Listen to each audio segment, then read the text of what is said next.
What's good? What's good, What's everybody? going on, guys? Welcome to another episode of Save the Date. I'm one of your hosts, Heath. What's good, everybody? It's Jamie, aka JL the Pro, and I ain't got to tell you what it is because you already know. Yeah, that's what I'm saying. Blocka, blocka. That's gonna be my new joint. After you say that, I'll just say old school. He's like, gunshot me for rewind. Rewind selector. All of that. So, guys, check us out: TikTok, YouTube, Instagram. Our Insta's there for historical purposes for a lot of our old content, but still relevant conversations. We're gonna revamp that. We're gonna start. We're gonna start feeding that feed a little bit more. I appreciate that. Yeah, we definitely will because people have been asking as well. So a lot of people use the gram, and then also the TikTok has been rocking. Mm-hmm. You come over, we have a lot of conversations happening, especially if you want to talk about what are some of your main dating frustrations. I did a post about what I dislike most about dating is that you can have a great time with someone and then it just end up being ghosted. And for me, in the era I came from, a good night was like far and few between. And when you had it, that was just an open door for a second date. That's at least second a second date. Or even a serious dating relationship or a relationship. Something. Yeah. If you really had like almost a kismet, crazy just experience with somebody where everything just went right, you were holding on to that. Now people will do that and be like, okay, that was a nice episode. So I just also did another episode about content, how people are treating people like content because we're just in the age of content. So, I just binge watched the episode of you or the show of you and then, all right. Yeah. I saw the Shelley episode. It was pretty good. Right. Now what's the next? Yeah. Now what's the next show? Yeah. It is kind of like that.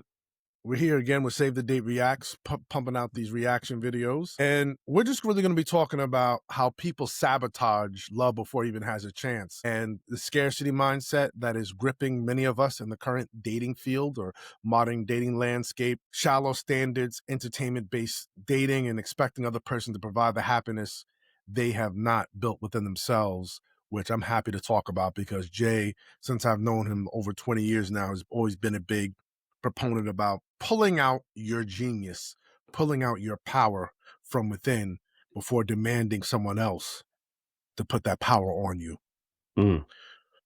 So we'll be talking a lot about that. So let's get into that because we're going to have a nice, lengthy, substantive episode.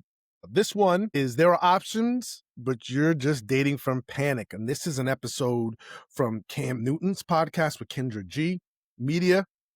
And she has a lot to say. Let's get right into it. This will be a banger. Gets lost sometimes from Black women is that there's so many wanting this one Black man. There's only one Cam, and they all want this millionaire man. How does every woman get that? It's impossible. One thing I do want to say, I had this test because always women come up to me and they say, Kendra, where's the man at? There could be a man right there. Where's the man at? So I was like, here's the deal. Every lady, for one day, count every single man you see. Every single man. I don't care if he's the Uber driver.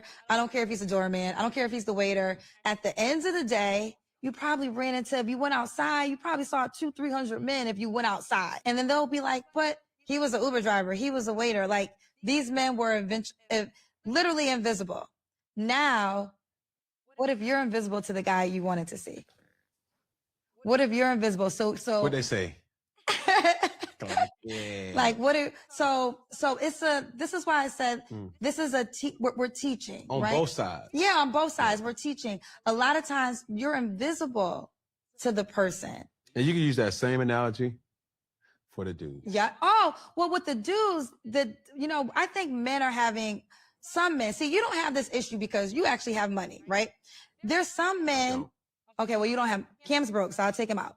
But there's some men that are having a challenge when it comes to getting women. I always tell people this, like there's only 10% of men that really can have it their way with women. The other 90% have to work and they got to put the stuff in because they don't have the candy, the glitters that women like to attract the women easily. Like there's some men who meet a woman and can have sex with her that same day. There's other men that have to court her, she's going to make them go through all the things. If I had crowbars, Snickers bars, it's just nothing but bars. Shout out to Alphonse in his Vine days. Twix and Kit Kats and everything else. Yeah. Bars. Let me say this. let me setting it off, letting it off, whatever. Mm-hmm. She is getting at the core of what you and I have discussed offline, and then we're going to discuss online about knowing your market. Many of us are letting the social media pundits and quote unquote romance gurus seduce us into believing there is one market for us and one type of individual for us. And if we can't get that individual, we stay single till we get that individual, or we keep going hard for that individual, or even worse, in my opinion, you start to modify yourself so you can fit into a box to get that individual.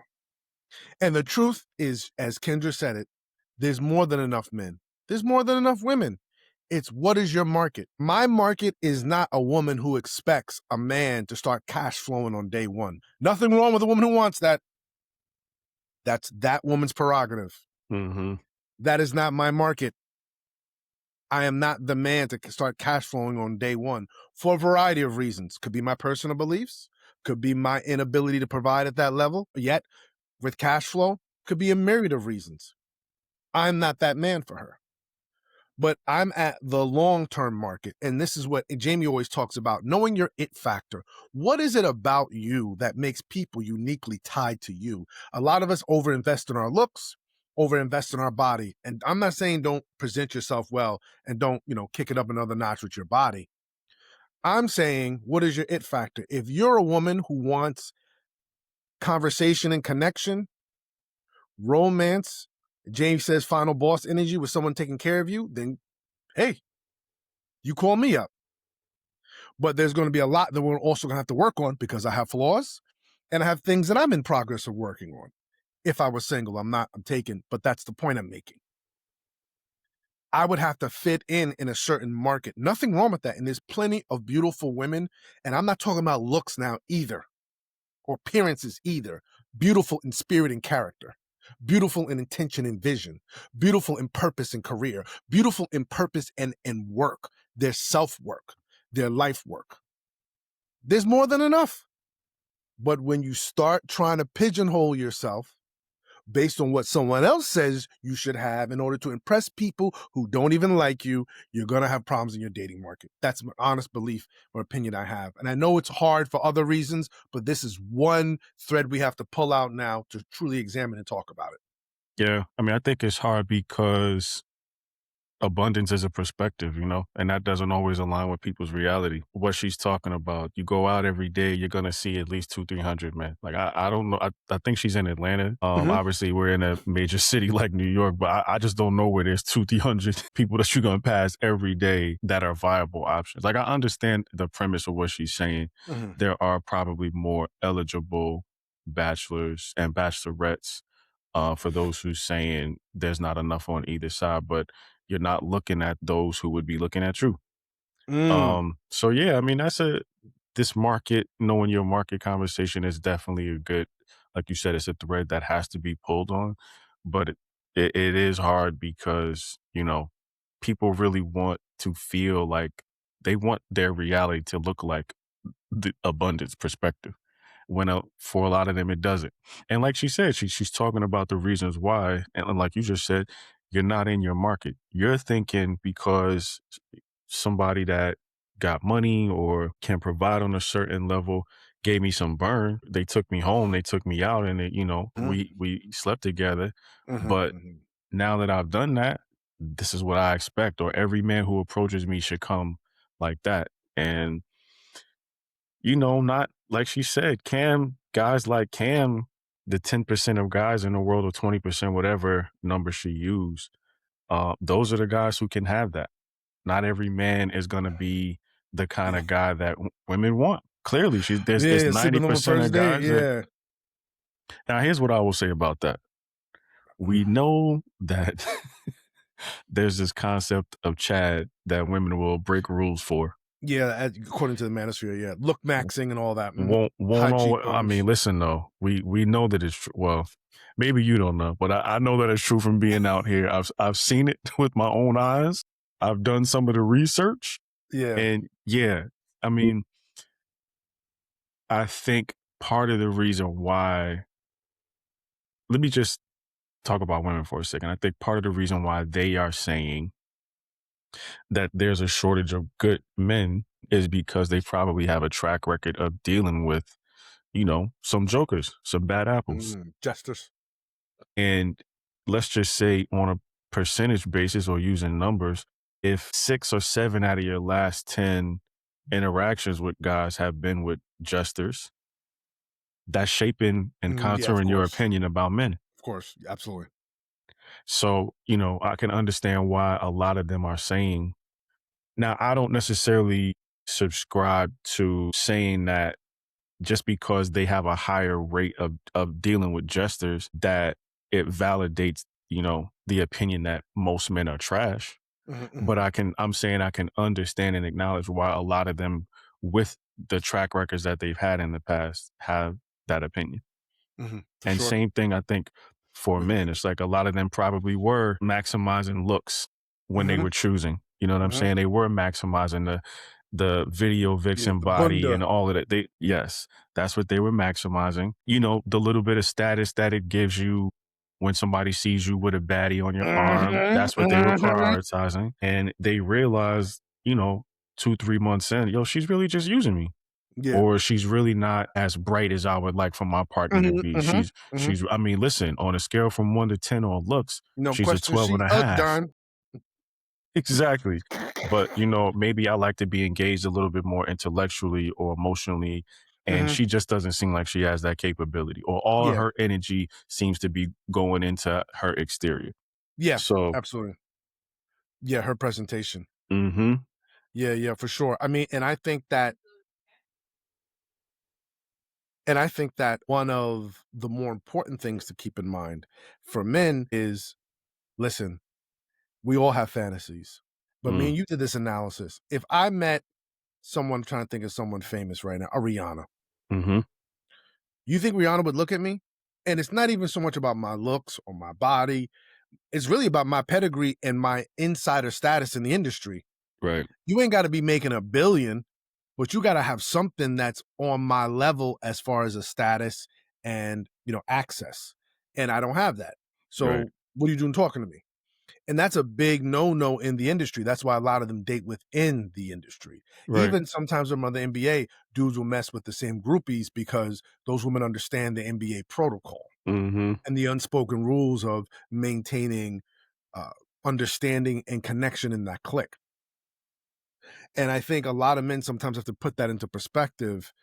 You're not just going to highway robbery your way into certain circles with certain types of women that you fantasize about, Right. because there is gatekeeping and there is access that you need to have. And I think the same is for women. And this is why we have to say you can find your market.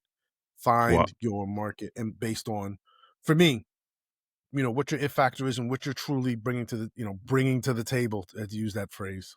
yeah. No, I was just going to say Quotations. just a little bit of difference. I think it is different for women because Mm. guys prioritize looks, Okay, youth, so they youth can and get on beauty. entry. So they have a little bit more leeway and runway with their exterior than guys do. Like Oh yeah. I don't know too many rooms that men have been invited in just because they look good. Oh yeah, yeah, yeah. You know what I mean? They got to have some kind of status or Yeah, some kind of money, accolades, something. yeah. I mean, you could definitely be tall and good looking, chattish, but I just mean that'll it's not like a group of women yes, that's like, yes, let's yes. invite Hector because Yeah, he's yeah. so No, no, fine. no, no, no, no. Nah, bro, If that's not that's happening. usually an industry thing, and that has different types of people there for Yeah. different types of reasons. No, you're absolutely right. I did want to bring this up though, because I think sometimes people don't realize, but they are advocating for optionality. And I think that could be dangerous. I think sometimes when you highlight and promote how many options are out there without giving context to how people should engage Mhm, numbers and not mhm, necessarily prioritize quantity over mhm, quality, mhm, mhm, mhm, it trains people to start seeing folks as like inventory. mhm, mhm. And I don't know if it really trains people to seek depth Yeah, yeah, yeah. in their connections. It's almost just kind of like how you said it before, people become collectors. of matches or Yeah. of interactions or of relationships and situationships. Just, I mean, I don't really know what the payoff is. I don't know if it's just the hormone boost that they Yeah. get, things like that. I don't know what it High. is, the highs that people get from it. But I think sometimes when you promote optionality like that, or for people to engage it without giving it context, it can make it dangerous. Yeah, I agree. It shouldn't just be about the run-up. It should be really about the context of connection.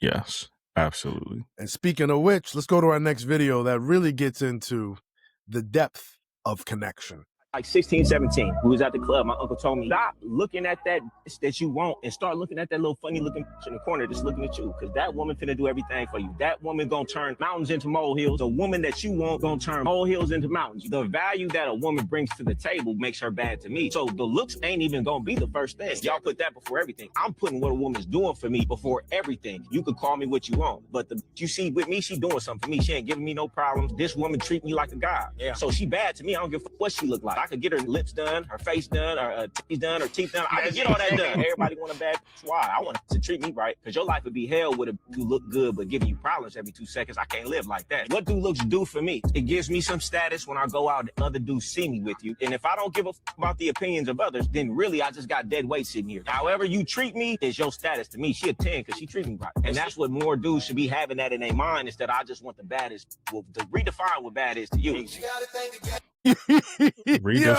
Redefine what bad is to you. That was a bar, son.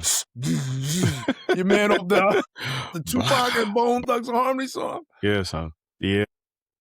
Listen, I agree 100 billion%. Billion, trillion, fulfillion. Yeah, no doubt. Gogol. Yeah. Let me tell you, I've been saying this to brothers for a while. I frame it a little bit differently. I talk about personality and character. Now, listen, on some level, there needs to be some physical attraction. Not denying that. Everyone has their picadillos or idiosyncrasies or just natural tethers to certain types of physical expressions of beauty. I'll give you that.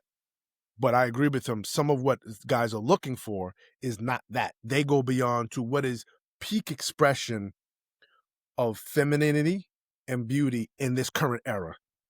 Now, it was BBLs in the Kim Kardashian body. Now people talking about they're taking out their BBLs and they're calling out the auntie body. So now dude's going to be taking off the BBLs and going to whatever's next now.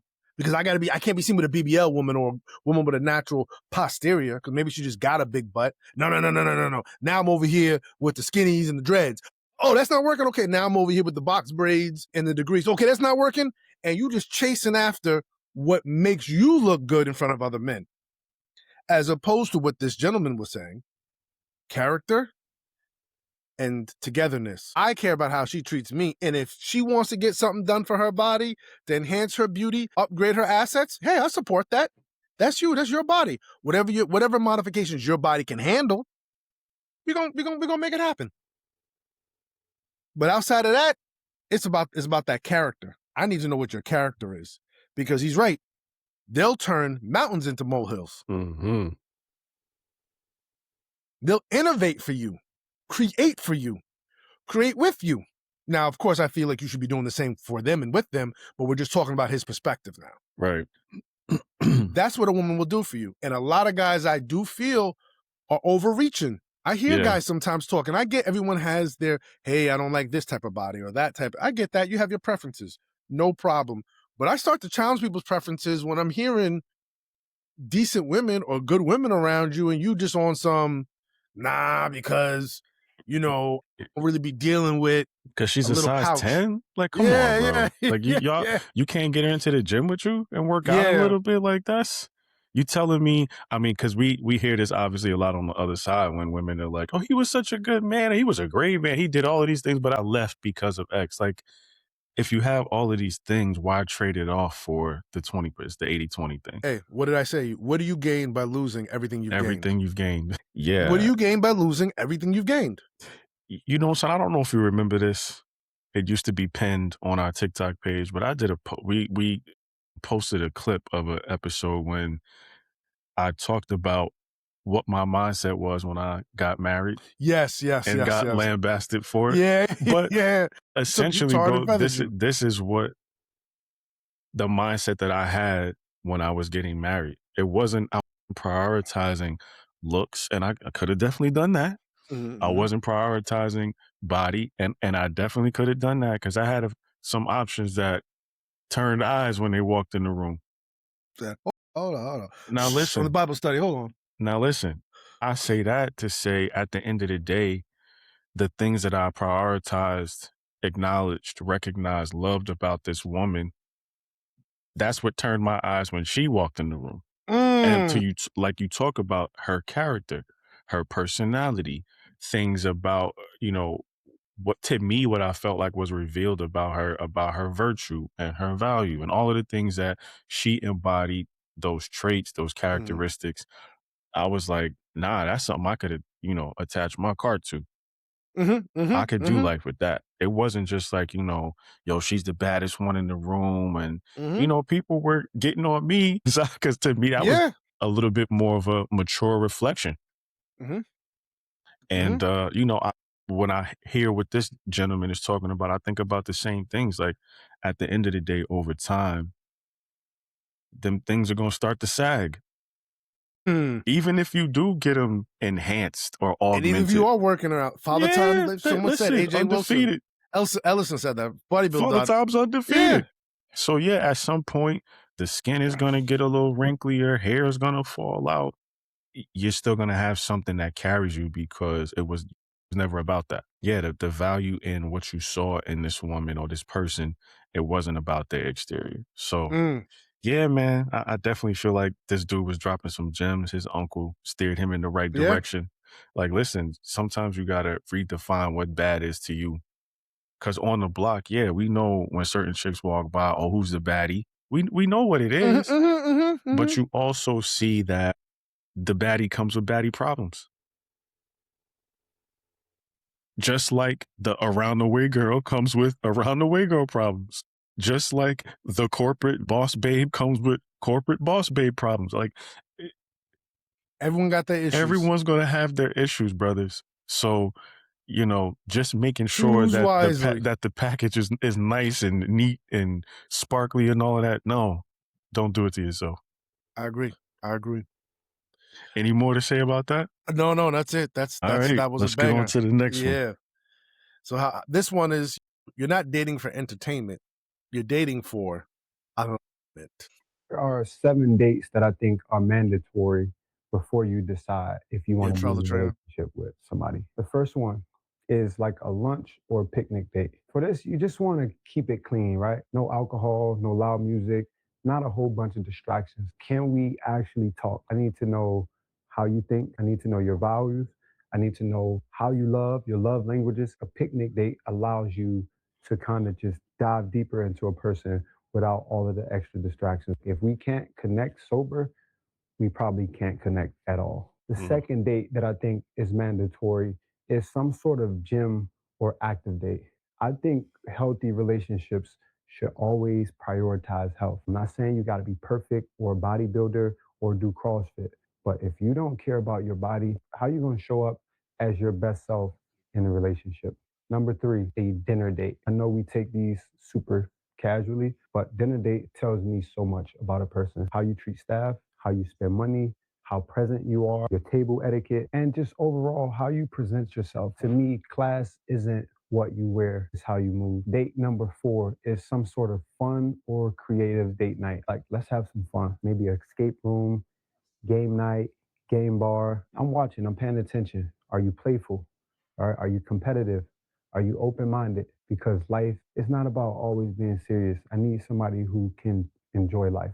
The fifth date, meeting the homies. I want you to meet my people and see how they respond to you. But I also want to meet your friends to see how they respond to me. Your friends, your group, your environment is a reflection of you. I'm not just dating you at that point, I'm dating your environment. Number six, at some point, we have to do a home visit. It is important for me to see how you live. Your space is very telling. Are you clean? Are you organized? Are you a plant mom? Are you peaceful? Are you chaotic? A person's home tells you so much about who they are and their habits. And lastly, take your time with this one, fellas. But at some point, we need to go on vacation together. Let's travel because I want to be able to see if I can spend at least 3 days with you. All right, no mask. Do you explore? All right, are you cultured or are you just a party girl? All of those things are something that I think you should pay attention to because we can't travel together. We probably can't build together. I hope this video helps. Peace. Trell the trainer. Yeah, Yeah. he drops a lot of gems. People don't Facts. know his story. He has a very interesting backstory too. Um, you should watch it sometime if you're ever on his channel. He's been through a lot, and he's giving a lot of positivity in his own unique way. Shout out to him. I love this. I really loved these 7 dates. It shows someone who's planful, a man who's planful, a man who's intentional, a man who is very serious about seeing the different aspects of the woman that he's potentially interested in. He's showing that he wants to cater to and learn about, most importantly, the learning part, all aspects of who she is. He wants to get a total view of who she is so that he can understand A, what he's getting into, and B, I hope, who he's going to be serving and how he needs to serve her. Because, for example, you may walk into some woman's house, she's aced every single date. Maybe you skipped around and you done did the vacation. So now you're doing the home visit. You're like, all right, she a little not really that kempt. She don't really be, I could see some clothes. I remember a BET comedian said he walked in a woman's house, the house was so dirty. He goes, I walked into her bedroom, I thought someone was standing there. She's like, no. She cut on the lights. There's a bunch of clothes. He was like, get them down. He's like, get them down. Yeah, that's crazy. A bunch of clothes stacked up. So the point is, they may have gotten 9 out of 10s for every other date, and that date is just like a 4 out of 10. Well, you may say, well, everyone has flaws. Mm-hmm. Let me talk to this person about these behaviors, these habits. Let's see what I can explore, because that's going to show you, can they be open to critique or rather suggestion or help? Maybe I need to help out in a certain way. Maybe there's a way that I can, once we start building together, I can assist with this. We have been on vacation. We have been running around. Her job drags her out a lot. She doesn't have time. So how can I help? Recognizing that if you live together, get married, that may just keep reoccurring because there's going to be things. People go on vacation. They get nervous on flights. They get nervous on cruises. Does that mean you get nervous on cruises? So listen, I can't do it. I can't do it. I'm out of here. Yeah. I mean, come on, guys. Someone's going to have something, but what he's saying is you want to be able to observe whatever those somethings are, good, positive, good, bad, ugly, or indifferent, and be able to respond to them thoughtfully, intentionally. And I'm going to say the last one with love. Love this. Yeah, I do too. I think to your point, the intentionality and thoughtfulness that it shows, it speaks volumes. I think of sometimes when I hear women say that there's no good men out here, I'm like, y'all, if y'all could just take some gems or some bars from what he's saying, small things that you can implement in your strategy. If you're not going on all 7 dates, try to pick one and either master that or become good at that. My suggestion is the fun, creative one. I think that can show somebody a lot about how you think, what you think fun is, how you could be creative. It gives people a little bit more of a bird's eye view into your creative lens. You know what I'm saying? I think one time somebody had asked me to go on like a coloring meetup. And I was like, yo, what kind of elementary BS is this? But I went. It was a really good time, just like doing this art and being able to dialogue, listen to other people. We found out that we both love to people watch, but just like things you can learn when you're just open to different experiences and different things. So yeah, man, I love exactly all of the stuff that he was talking about. I will say, you know, if you're actively dating out here, your dating life will become healthier the more that you look beyond chemistry. I know that sometimes that's difficult because those are usually the vibes that people are riding on when you first meet someone and you're dating. You're vibing off of the chemistry. But I could tell you that things become a lot healthier you start being able to walk away from things with a lot more grace, approach people and deal with people with a lot more grace and understanding when you get beyond just like the immediate chemistry that you feel initially. Absolutely. Compatibility over chemistry. Compatibility over chemistry. Yeah. And these 7 dates, I believe, help you really examine compatibility in a fun, and I keep saying this, and I'm going to keep saying it, thoughtful and intentional way. And holistically. You know what I mean? Like, I think a Yeah. lot of people they might look at all 7 and be like, well, I only need 3 or I only need 4. I mean, listen, you may think that, but if you do all 7, I mean, you got a great Yeah, bird's grid eye of view. data that you can always go back to and continue to build on if you feel like, things are progressing with you and somebody. I like it. 7 Yeah. dates, Yeah. intentionality, thoughtfulness, And remember, you're not dating for entertainment, you're dating for alignment. alignment. Yeah. With that said, speaking of alignment, it also connected to healing. Let's go for our last video of the night. Guys, this is going to be a slobber knocker, as JR used to say in WWE. Not the This slobber is, knocker. yeah, this is a real reference from Jada Pinkett on the Diary of a CEO podcast that's been making its rounds, not only in Instagram, but in my DMs and my private conversations. Facts.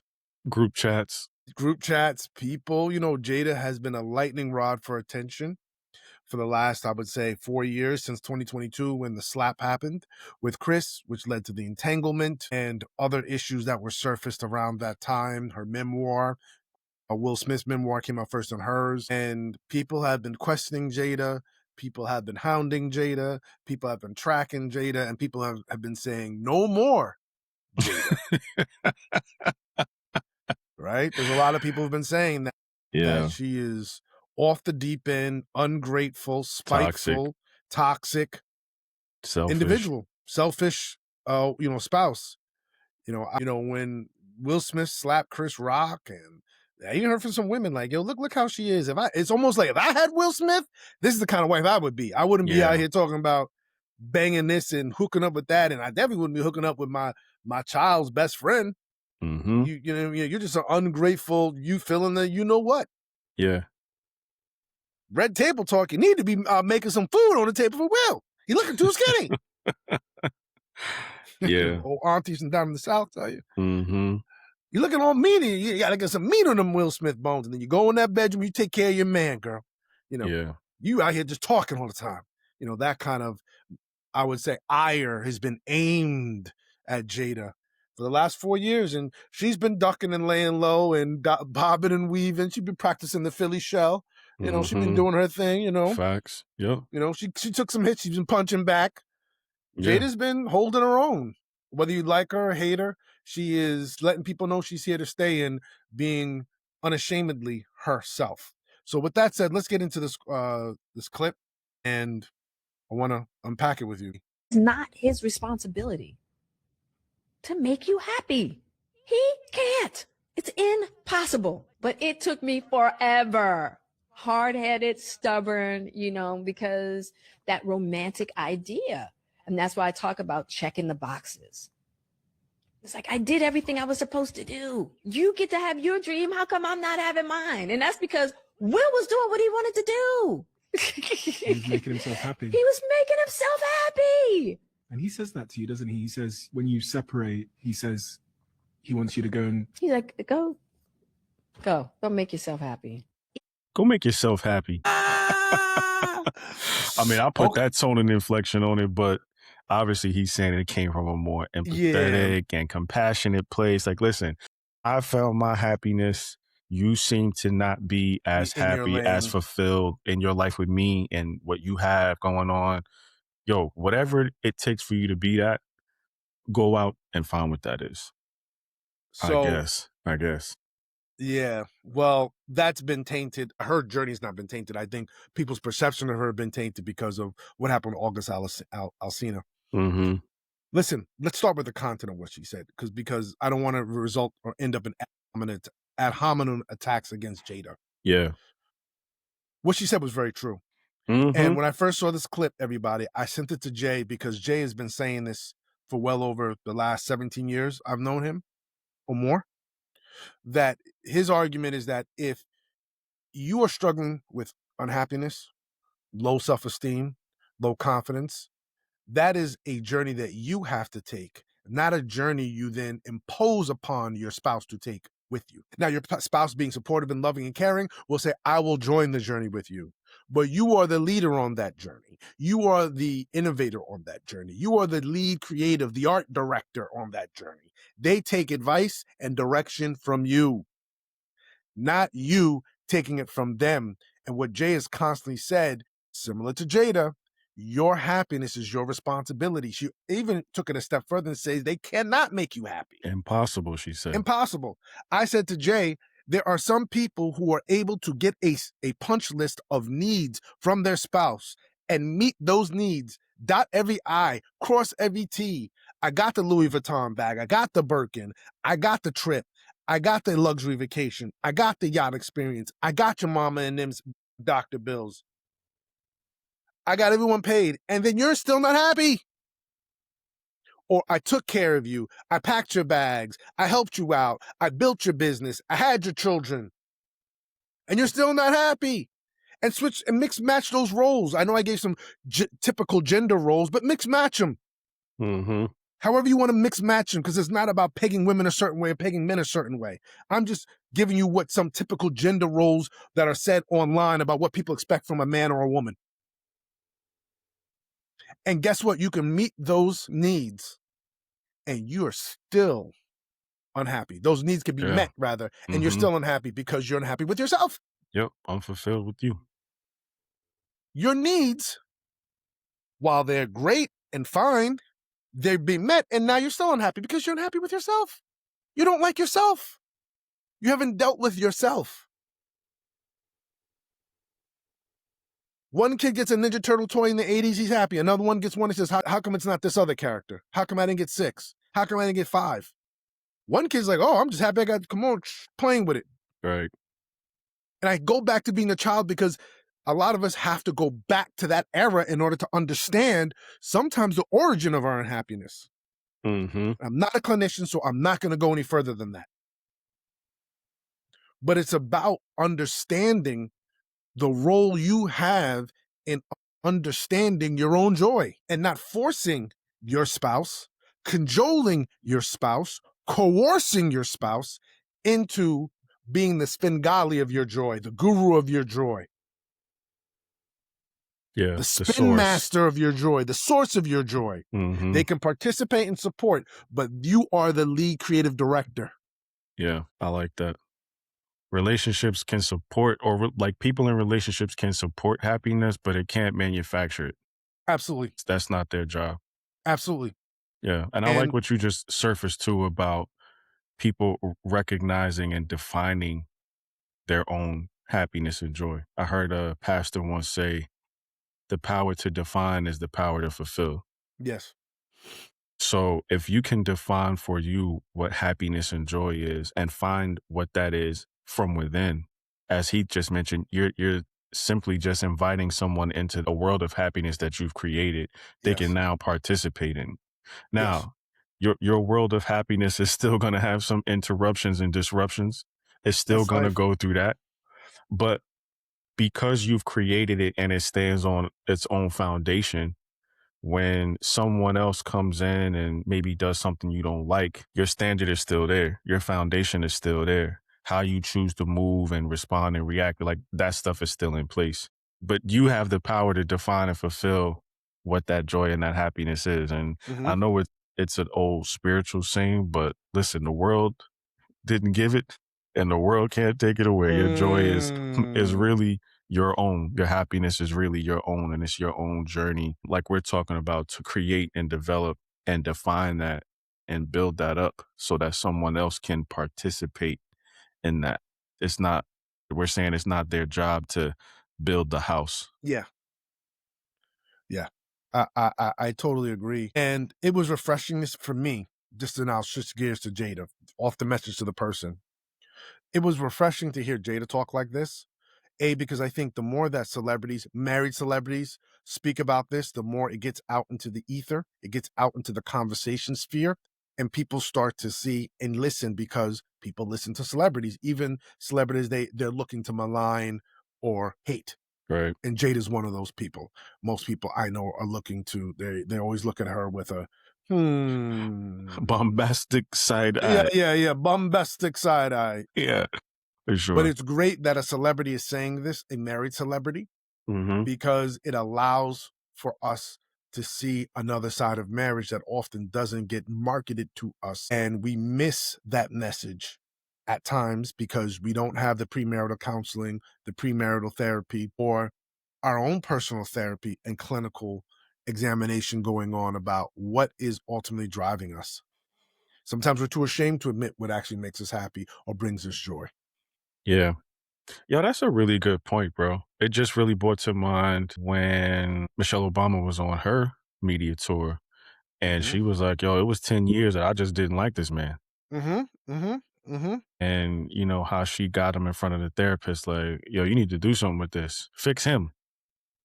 To your point about hearing it from certain sources, I think there are a lot of misconceptions that either celebrity or famous couples don't have certain issues because they got money in place or because of the places that they Yeah. live in or the material Access they wealth have. that they Yeah. have. The power. And it's like, yeah, some of them are going through it too. They're all regular people. We're all regular people. At the end of the day, humanity is going to humanity. People are going to people at the end of the human day. condition is going to human condition. When you strip all of that down and strip all of that away, the heart is still going to ache. You're still going to bleed red. You know what I mean? People are still going to get aggravated or mad when you step on their toe. I don't care how much money you have. So, yeah, I mean, it's great to hear it from these different sources. They're like, yo, we going through the same thing y'all going through. And you know, I've had my opinions about her in the past, even now, but what you just said made me appreciate what she contributed in that conversation. Even though I feel like it's, you know, coming from someone who doesn't have a problem using people to find that out. I'm glad that she's on the journey. I hope that she is actually like sincerely, genuinely, authentically finding her happiness. Yeah. So that she doesn't have to continue using the people who are close to her to fill that void. And yeah, man, I hope that's something that people take from that. That, you know, whatever that void is, this unhappiness that you feel with yourself. You like to talk about Esther Perel and her framing it around existential loneliness. But whatever that is, that void that we use people to fulfill sometimes, you got to address that. That can't be put on the shoulders of anyone else. Yeah, absolutely. And with that said, guys, this has been another episode of Save the Date. Check us out, TikTok. Like Jay mentioned, we're going to be punching up our Instagram, so check us out on the gram. Yeah. Even for some of our old classic content that still resonates and adds to the conversation sphere about romance, dating, and love. And YouTube, you know, YouTube Shorts out. You check our TikTok, we sometimes throw them up on the YouTube Shorts, a way to catch our clips as well. And until next time, I'm Heath. I'm Jamie, yo. Take care.